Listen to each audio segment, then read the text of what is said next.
Olá, queridos, famílias de Deus, graça e paz da parte do Senhor Jesus, um bom dia a todos. Como vocês podem perceber, nós estamos aqui nessa praça recheada de natureza, de muito verde, de muitas cores, e nós queremos compartilhar com vocês uma breve reflexão da Palavra de Deus e que se encontra no segundo livro de Reis, no capítulo 20, no versículo 1, quando a Bíblia diz que naqueles dias adoeceu gravemente de uma enfermidade mortal o rei Ezequias, e veio a palavra do Senhor a Isaías, filho de Amós, dizendo-lhe: põe em ordem a tua casa, porque certamente morrerás. Bom, o contexto trata da enfermidade, oração e cura maravilhosa de Ezequias. Todavia, o que Deus colocou no meu coração para compartilhar com você é apenas uma parte dessa frase: põe em ordem a tua casa. E Deus impressionou meu coração acerca dessa verdade, e eu queria, já nesse primeiro momento, a nível de esclarecimento, não adulterando o texto em si, mas quando Deus diz põe em ordem a tua casa, a primeira coisa que eu quero ressaltar é que essa fala divina, ela não está propondo uma sugestão, né? Não é opcional. Deus foi quem disse, que ordenou, né? E o Criador, que sabe como nós funcionamos e que conhece o hoje, o amanhã, foi Ele que determinou, então, que Isaías dissesse essa palavra para Ezequias. E eu quero, então, queridos, reconhecer que o Senhor, como autor da vida, isso também está registrado lá em primeiro livro, né, de Samuel, no capítulo 2, versículo 6, quando ele diz que o Senhor é quem dá a vida e Ele toma. O Senhor faz descer a sepultura e faz tornar dela. Então Deus é o Senhor da existência. Mas hoje eu quero compartilhar com você exatamente sobre essa expressão: põe em ordem a tua casa. Casa tem três conotações à luz das Escrituras. A primeira é literalmente casa como moradia, residência. O segundo conceito de casa diz respeito à tribo pertencente, né? Então Ezequias, o rei, ele fazia parte da tribo de Judá, né? E o seu maior líder tribal foi Davi. Então, quando fala que ele era da casa de Davi, era pertencente à linhagem, à descendência. E o terceiro conceito de casa está relacionado à vida. Está muito bem fundamentado, né? Em Mateus 7, 24 em diante, quando Jesus fala sobre os dois fundamentos, os dois alicerces, né? Ali está relacionado à vida. Então o texto diz assim, que todo homem, né? Todo homem sensato, o homem sensato ele é distinguido como aquele que edificou a sua casa sobre a rocha. Diz assim, ó, todo aquele que ouve a minha palavra e as põe em prática, não só ouvir, quem ouve as minhas palavras, as põe em prática, é comparado ao homem sensato, que edificou a sua casa sobre a rocha. Então desceu a chuva, correram os rios, assopraram os ventos, combateram aquela casa, mas ela não caiu. De igual forma, o homem imprudente é identificado como aquele que ouviu, até ouviu, mas não deu a mínima, não colocou em prática. Isso diz respeito à vida. Então o que aconteceu? A chuva desceu, a mesma aprovação do justo e do injusto. A diferença é que um dá ouvido a Deus e o outro não dá. Então ele ouviu, mas ele não quis pôr em prática. Então desceu a chuva, correram os rios. Isso tudo são expressões que fala de tribulação, de adversidade, de angústia, de dificuldade própria toda, inerente a todo ser humano. Então vai dizer que ele ouviu, mas não pôs em prática. Então o vento soprou, combateu aquela casa e foi grande a sua ruína. Então o Senhor chama de insensato. Então dentro desse contexto, dessa compreensão, é que eu quero abordar, né? Põe em ordem a sua vida. É o que Deus está ordenando para mim e para você. Para Ezequias era para que ele ordenasse sua casa, comunicasse aos seus o que estava por vir sobre sua vida. Mas aí Deus colocou no meu coração, então, compartilhar com você essa frase, já que a pandemia parece que tornou um pandemônio a nossa vida, desarrumou, desorganizou, parece que tirou tudo do lugar. Nós quebramos nossas disciplinas, aqueles nossos hábitos, né? Mudou muito. Então eu quero começar por algumas áreas, né? Rapidamente, uma abordagem superficial, mas o suficiente para você compreender e ser abençoado. Põe em ordem a tua vida espiritual. Bom, pelo menos duas coisas precisam serem feitas para a gente colocar a vida espiritual em dia. A primeira é a vida de oração. Ninguém subsiste, nenhum crente consegue resistir às intempéries da vida, às agruras, às diversidades, aos problemas, às perdas, às angústias, tristezas, sem oração. Foi assim que Ezequias mudou a sua sorte. A Bíblia diz que ele orou. Se ele calasse, ele estava na sepultura. Mas ele decidiu orar e isso mudou o quadro. Então, o apóstolo Paulo recomenda em Filipenses 4, 6, né, que não devemos andar ansiosos por coisa alguma, mas que antes sejam conhecidas diante de Deus as nossas orações por meio de petições e ações de graças. Então Jesus também, o Mestre, recomendou em Marcos 14, 38, vigiai e orai para que não entreis em tentação. Olha só, muitas lutas se desenrolam porque nós nem sequer oramos. Então, durante esse período, alguns diminuíram o tempo de oração. Outros pararam literalmente de orar. Então eu quero fazer um convite a você nessa manhã, em nome de Jesus. Põe em ordem a tua vida espiritual e volta a orar. E a segunda coisa que precisa ser feita para a vida espiritual, entrar em ordem, você precisa da comunhão com as Escrituras Sagradas. Jesus, o Mestre, disse em João 5,39, examinai as Escrituras, porque são elas que de mim testificam, e porque cuidaste ter nelas a vida eterna.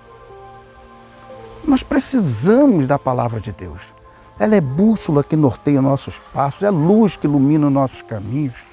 A palavra, ela fortalece, ela anima, ela exorta, ela ajuda, ela fortalece e ela, muito mais do que tudo isso, ela revela a vontade de Deus para nossas vidas. Você quer saber o que Deus tem para você? Leia a palavra. Então, coloca a sua vida, né, espiritual em dia. Mas tem uma outra área que precisa ser observada também. Põe em ordem a tua vida física. É verdade que a pandemia cerceou nossos passos. É comum a gente ver relatos de pessoas que engordaram 20, 10, 15 quilos, não é? Ficamos privados de algumas atividades coletivas, mas isso não deve ser um embasamento para a gente abandonar, né, a alimentação saudável. Existem outros meios, né? Algumas atividades podem ser realizadas dentro de casa. E sem falar o fator alimentação. Lembre-se que o nosso corpo é templo do Espírito Santo. E nós precisamos deles em dia para realizarmos de uma maneira eficaz a obra de Deus. Daqui a pouco, irmãos, vamos ali visitar o irmão fulano. Fulano, aí é uma ladeirinha, irmão. Aí tem que orar pelo irmão para Deus tocar nele. O irmão que ia visitar para fortalecer o outro. Só orar por ele, ele está quase morrendo. Então vamos cuidar da vida física, com boa alimentação, com atividade física, dentro da tua realidade. Você conhece a tua idade, os teus limites, a enfermidade que você tem, que não permite você fazer determinada coisa, mas pode fazer outra, tá bom? Então vamos colocar em ordem, põe em ordem a tua vida física. Mas a palavra também recomenda, não é? Nós devemos colocar em ordem a nossa vida material. Ou seja, não fica comprando por impulso, Nós temos uma média de 3.700 propagandas por dia. É quase uma lavagem cerebral. E no meio dessas propagandas, sobretudo, a que sobressai é a do consumismo. É para você comprar coisas desnecessárias. Você está lá com a sua televisãozinha de 32, de 40 polegadas, não está dando conta. Mas por que você tem que comprar de 60, de 70, porque viu na casa do vizinho, porque foi na casa do irmão? Não se prenda a isso não, compre o que é necessário.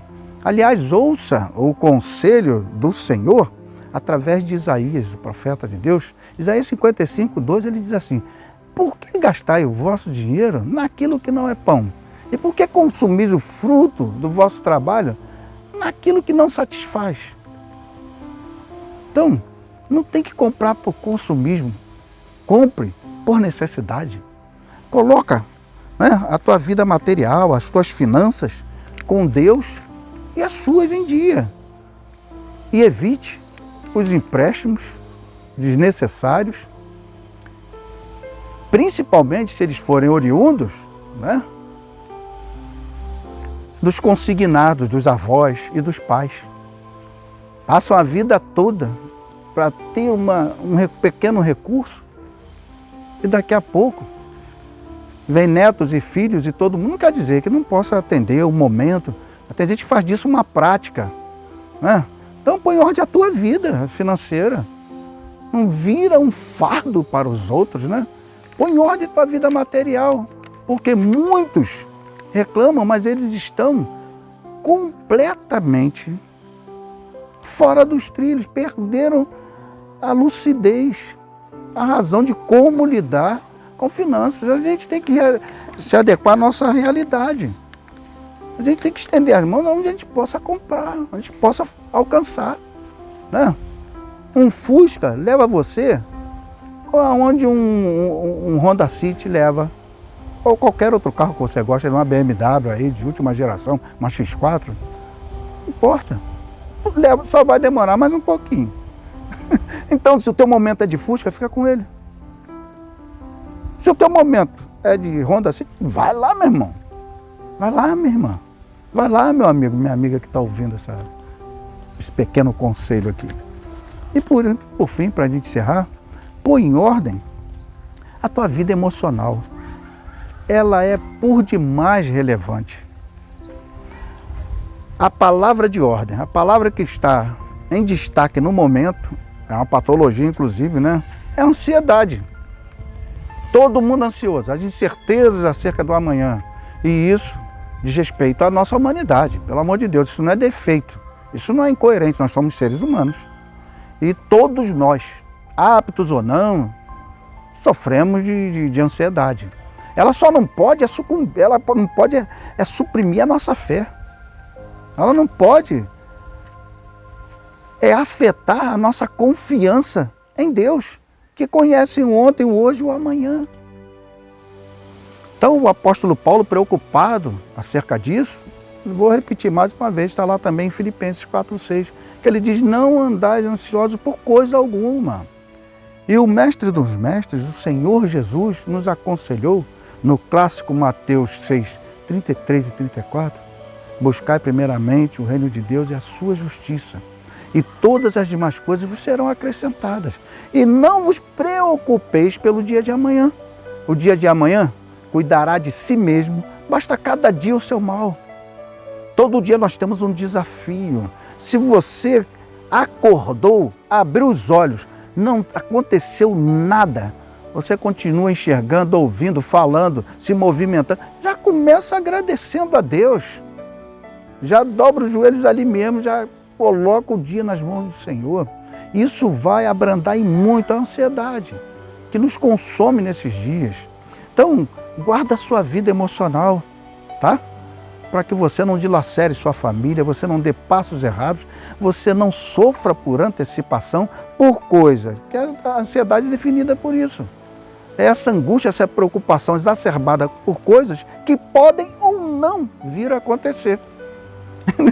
A ansiedade em cima de uma coisa não quer dizer que ela vai acontecer, às vezes nem vai acontecer. E você está se desgastando, sofrendo por antecipação e, inclusive, usando uma chave que é da ansiedade para abrir portas para outras patologias. Então muita gente começa com ansiedade, uma preocupação exacerbada, daqui a pouco está com depressão e da depressão está indo para o suicídio, abrindo mão de viver. Então nesta manhã, quero compartilhar isso com você, foi o que Deus colocou no meu coração. Vamos pôr em ordem a nossa vida e se por acaso você ouviu essa pequena reflexão e está aqui pensando o que eu devo fazer para mudar a minha vida, começa colocando ela nas mãos de Jesus, tá bom? Ele vai colocar em ordem. Ele disse em Mateus 11, 28 ao 30, vinde a mim, todos vós que estáis cansados e sobrecarregados, eu vos aliviarei. Tomai sobre vós o meu jugo e aprendei de mim que sou manso e humilde de coração. Encontrarei descanso para vossas almas, pois o meu jugo é suave e o meu fardo é leve. Quem te fez um convite assim, com tanta propriedade e certeza? Põe em ordem a tua vida, entrega na mão de Jesus e você, filho e filha de Deus, põe em ordem a tua casa. Deus te abençoe, um grande abraço. Em breve, família do Avivamento, certamente na primeira semana de maio, está programado para a gente voltar ao nosso culto de Santa Ceia, um momento explosivo e maravilhoso, com os irmãos, uma grande maioria da terceira idade, né, na nossa igreja, já imunizados, né? Então nós vamos poder retomar nossas atividades. Um abraço do amigo e pastor Luiz Nazareno. Deus te abençoe.